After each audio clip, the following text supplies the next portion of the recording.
problématique du logement, c'est une des premières problématiques de la CAF aujourd'hui. Donc plus de 106 000 personnes sont des bénéficiaires d'aide au logement sur le département, ce qui représente à peu près 200 000 personnes aujourd'hui qui ont de près ou de loin, directement ou indirectement, un lien avec la CAF. Et donc nous versons des aides financières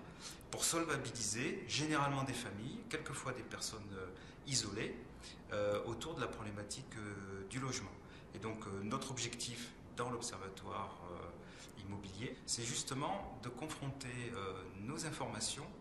de confronter nos connaissances sur nos allocataires avec le marché immobilier, donc avec toutes les personnes qui œuvrent justement pour permettre aux habitants des Alpes-Maritimes de bénéficier des meilleures conditions de logement, au meilleur prix et au moment où ils en ont besoin en fonction de leur situation individuelle, familiale ou professionnelle. Ce qu'on peut trouver particulièrement dans les Alpes-Maritimes, c'est la difficulté pour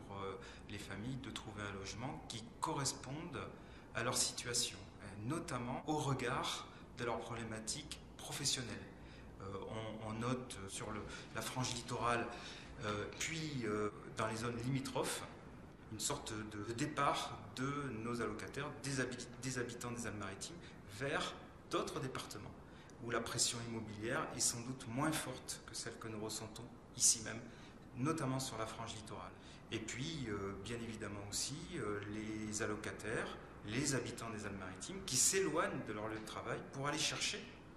des zones où le logement est plus en relation avec les revenus qu'ils tirent de leur activité professionnelle. Donc on constate une augmentation